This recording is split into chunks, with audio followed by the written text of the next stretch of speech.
Hello everyone and welcome to Memory Flow, where we discuss fragrance and fragrance collecting. I have received this package. I've just received this package from Sebastian Furtado. If you don't know who Sebastian Furtado is, you can find him on YouTube. He is one of the best. He has one of the best channels that talk about mostly Guerlain, but not only that.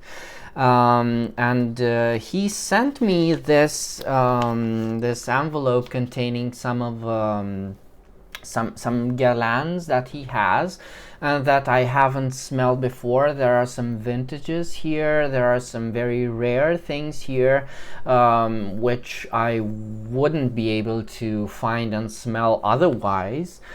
So for that I am very thankful, and for this reason I will be filming this in English because I think it's only appropriate that I do so, and also because I haven't filmed the video in English in quite some time, and I'm sorry about that to all of my English language followers, but I will resume doing this as in due time. In due time I will continue doing this, filming in English, that is.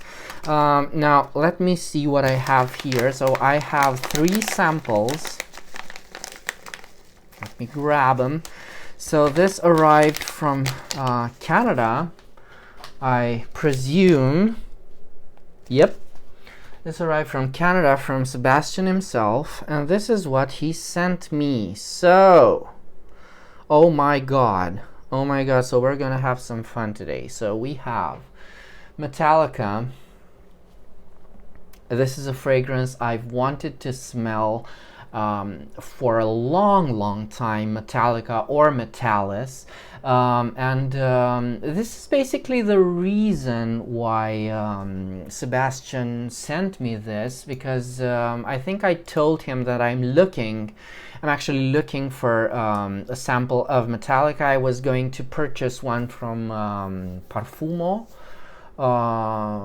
.net, where there are people who sell used fragrances and you can find samples and other things, but he offered to send me some, and for this I am eternally grateful. Then we have Guet-Apens. Jesus, I don't even know how to pronounce this, but this is something I've been dying to smell for a long time. And Quand Vient la Pluie, which is I'm sorry, I don't know many things about them because they are fragrances that have been under the radar for me, like completely under the radar, because they're the types of fragrances that if I know I have no chance, like 0 chance of smelling them or actually purchasing them, because first of all they're so expensive, they're incredibly difficult to find, especially in my part of the world where I am, in Europe, in Romania, so I don't do the necessary research for them. I just leave them there, but sometimes I will find out things about them. For instance, I know that Metallica was a fragrance that used to it was launched somewhere in the 2000s, somewhere there, but I will search for this because I don't want to make a fool of myself. Now Guet-Apens is something that's very old, and for Quand Vient la Pluie, I'm not sure, but it's something that they may have re-edited this, and maybe it was available for sale for a short time, but I will search for this on Fragrantica because I don't know. I'm sorry in advance. So and the last one is I think Quand Vient la Pluie was something that was maybe available for some time. It's not an old fragrance, but it's still something that I missed. So I missed all of them. I wasn't able to smell them when they first arrived. So yeah. Okay, so I will, let me see. I will start with Guet-Apens. I have no reason for this, but this is a fragrance that I've seen in reference to Francesca Bianchi's Angel's Dust. This is what Luca Turin said, that that Angel's Dust had powerful references from this fragrance. This was a fragrance that, oh, indeed it does. Oh God, this is amazing. And I'm sorry, I should be testing these on skin, but worry not, I will do this after the video. I will douse myself in them. But I have something else I need to film, and I think I need my skin clear. This is another fragrance that had multiple names. It had multiple relaunches. So if I look at not this one, Guet-Apens, I see that this was launched in 1999. As a, well, this is what Fragrantica says. It was launched as a limited Christmas Eau de Parfum edition by Mathilde Laurent. So this is a fragrance that's from the period of time where things were kind of uncertain at Guerlain. They didn't know what exactly was going to happen. I don't think they had an in-house perfumer. It was in that period of interregnum, as I like to call it.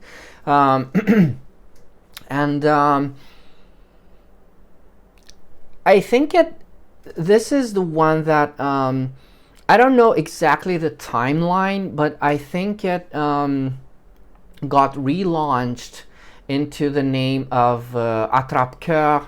Then it was relaunched into Vol de Nuit Evasion, and then Royal Extrait, which I think it's the earliest one you can find, which was a Harrods exclusive. I'm not sure, but I definitely haven't smelled any of them.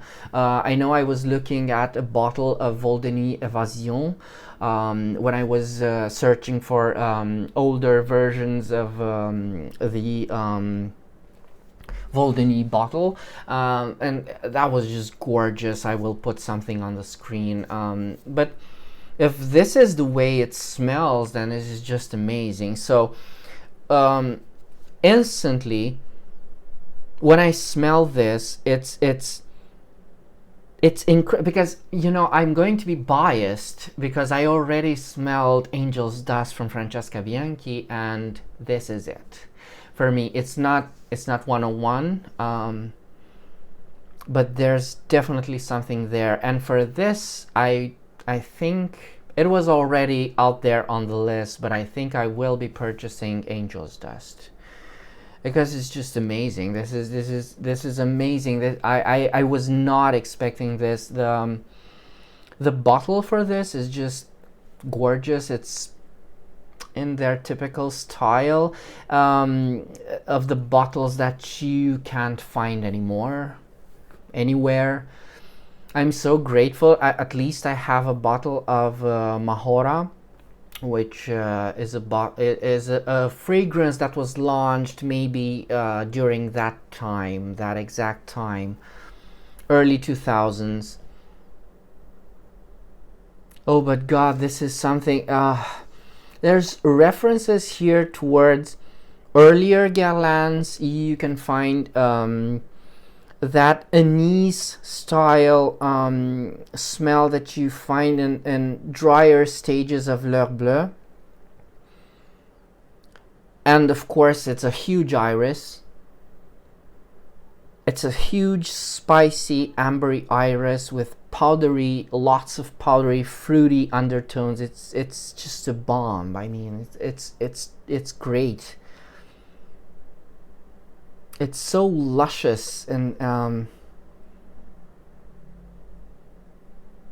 God, I'm so grateful I'm finally able to smell this. And if I'm gushing over this, I don't know. I don't know what's going to come. So yeah, I will let this settle for a bit, and I will leave Metallica. The last one that I will smell, it will be Metallica.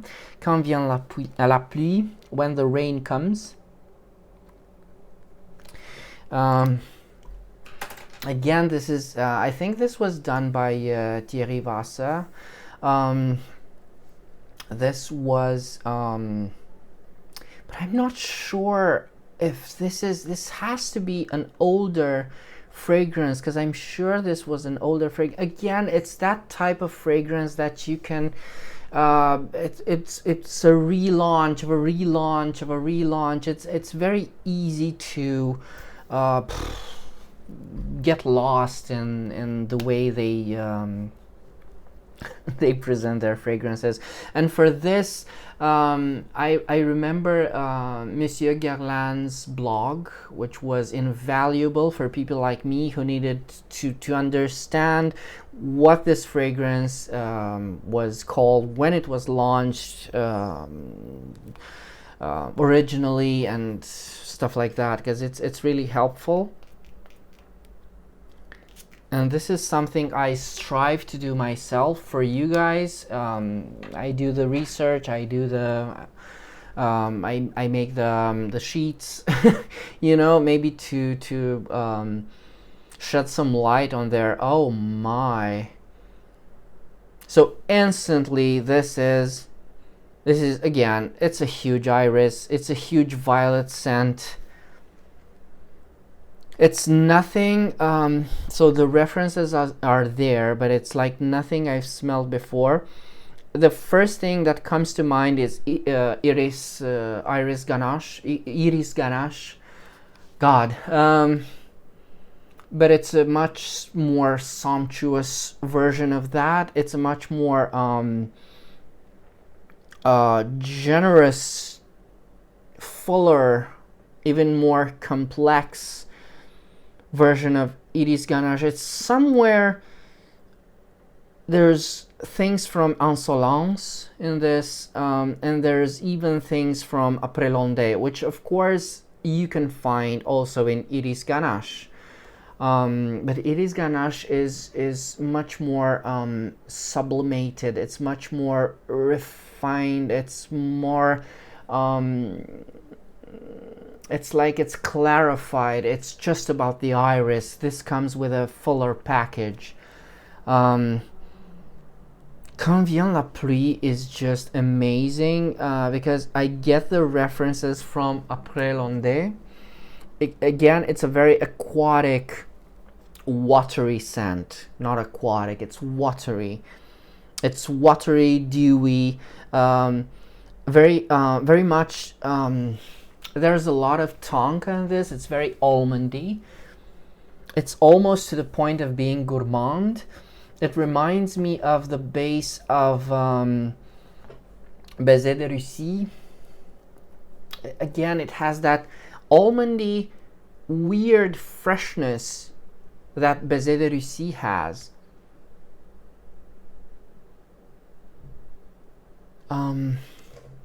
But it's this one, when I smell Quand Vient la Pluie, much more than Guet-Apens. I smell the basic DNA of Guerlain, the typical, not the basic, the typical Guerlain DNA, which fully embodies both the old and the newer Guerlain. You know, it's a very interesting thing to smell, because the references are there. You can get things from the past, like Après l'Ondée, which is also a very generous, very almondy, and also newer references, including Mon Guerlain. But it's just great. It's just amazing. It's beautiful. It is beautiful. And I think I'm not wrong when I said it's similar to Baiser de Russie, because I see here a note of rosemary.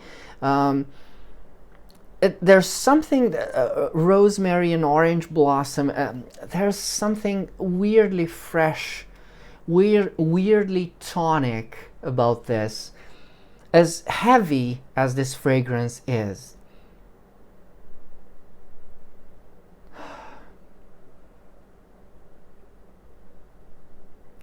Yeah, well, what can I say? And lastly, we have Metallica. Did you know this about Metallica? This was launched with the name of Metallica, and they were actually sued. Guerlain got sued by the band Metallica, and they had to change the name into Metallis before finally discontinuing it altogether. I guess it wasn't doing all that well. I don't know the insights. I do invite, however, Sebastian to shed light on this mystery, because I'm sure he knows far better. These are fragrances that he owns, so he knows a lot better about them. I am almost afraid to smell this one, because I'm afraid I will desperately fall in love with it, and there's no way. I cannot get them. They are discontinued. They're not available anywhere, and well, that's that. I mean, this is a bit of an older fragrance. I think it's an older bottle, so it needs to settle for a bit. Because it's very mild. It's very mild and weird. This was a fragrance that again was launched in the 2000s. I guess it was close in launch date with Maora.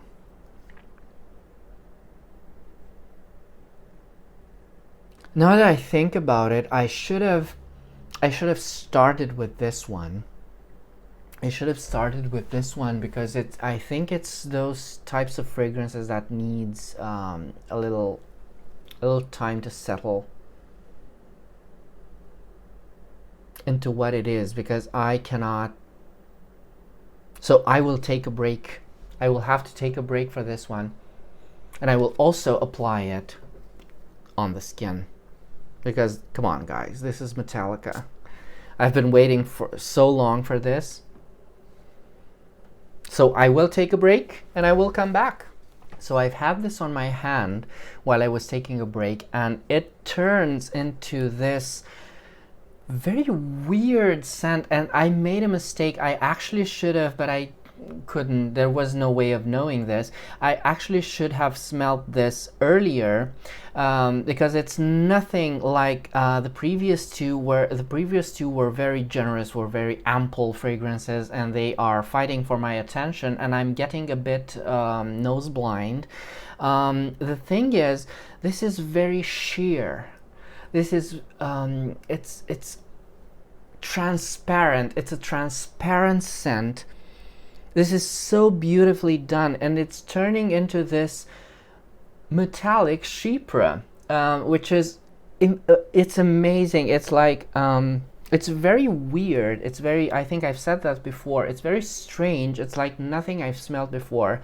I'm serious. It's like nothing I've smelled before in a fragrance. It's sharp, citrusy, but it has these metallic undertones that I simply don't know where they come from. It's spicy, and I can just feel like there's vanilla in there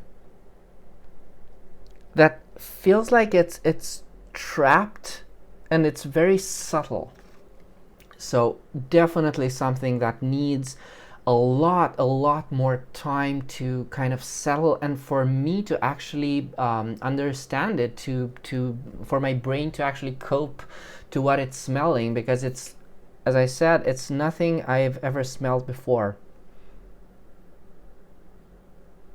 And I don't know why, I have no idea why, but it's something there. There's something there. This was made by Jean-Paul Guerlain, and it's something there that reminds me of his style when working on Maora. There's sort of a juxtaposition in there, and there are some floral notes that are strange. I think it's because I see some ylang here. There's something here that reminds me of Maora, which is very exotic. It's very tropical. It's very luxurious, very quite hard to define, actually.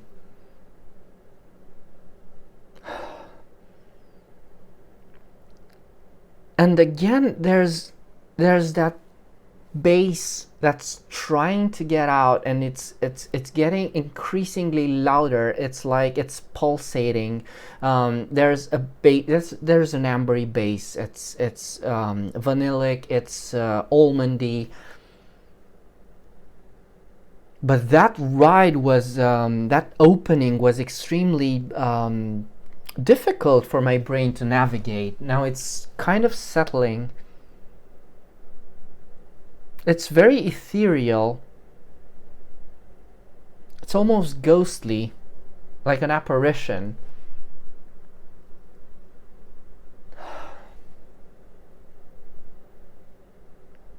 And sort of, so the iris, because it's there. Oh my god, it's there. It's kind of the same way I perceived the iris in L'Heure Blanche and Muscoutre Blanc. It's a ghost of an iris. It's a blanched iris. This is, I have no words. And I'm so amazed by the way that Guerlain works fragrances again and again, because see, you can find references in any Guerlain scent from both future and past. It's like it's so unified. It's creamy ylang, iris, papery iris, and a very muted, sheer, transparent vanilla with that chypre kind of, I guess, I don't know, it's that chypre contrast that makes it all seem like the way metal shines.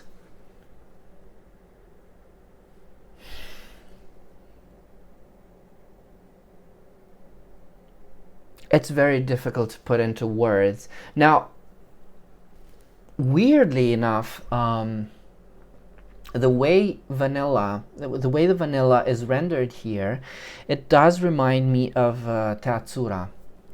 The way that vanilla just comes out of nowhere, and it's so sheer and almost lactonic and musky and very delicate. I was expecting Metallica to be much more in your face, but it's very different. It's very different from what I was expecting. And then again, it's just goes to show. Just goes to show you know nothing until you smell them.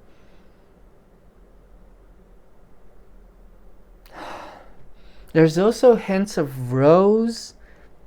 There's a hint of a jammy, fruity rose in this.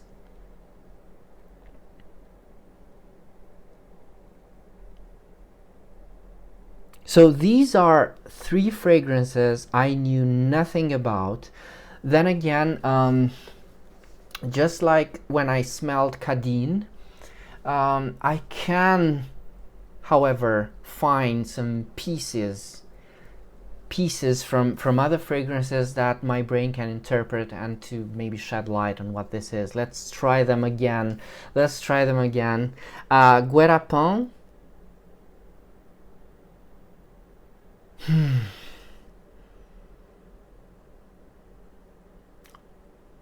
This is very generous. It's very animalic.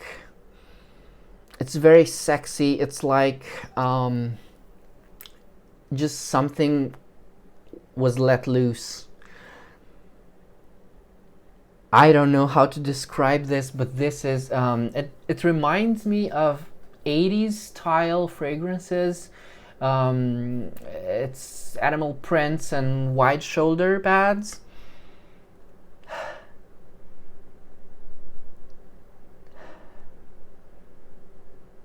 Then again, it's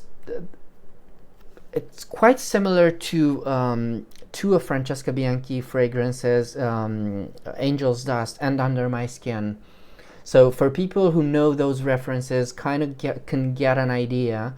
But again, this is lighter than both of them. It's lighter in the sense that this smells more luminous. It's brighter, right? It doesn't have it's definitely a hefty fragrance, but it's not heavy and overpowering as those fragrances can get. And you know, take from this what you will. And now let's smell Quand Vient la Pluie. Oh my goodness. Yeah, it's the meeting point, definitely. It's the meeting point. So when I smell it, I get Après l'Ondée, but when I continue to smell it, I get Iris Ganache without the excessive chocolatey. There's no chocolate in this. There's no ganache part. It's just the powdery green iris with a honey undertone, and it's the same honey you can get in gosh, what's it called, Mon Précieux Nectar. It's the same honey. It's just amazing. Quand Vient la Pluie. I wouldn't be able to maybe tell you which one is my favorite, because definitely it's Guerlain. It's apples and oranges, and I can love them all the same. But for me, Quand Vient la Pluie, I guess it hits closer to me, you know? It's definitely more in my style. And Metallica, man, is just so weird. It's so changing all the time, Metallica, with that. Now I get that soapy orange blossom. It's changing all the time. It's just amazing. So definitely there's room for much more to explore here. Thank you, Sebastian, so much for these. You have made my day. You have made my everything. You gave me so much more to explore now. Do make sure to follow his channel. He has an amazing channel with regards to Guerlain. And not only that, hit me up in the comments with more questions or maybe more clarification for things I might have misspoke. And until the next time, remember, fragrance creates memories, and may yours be happy.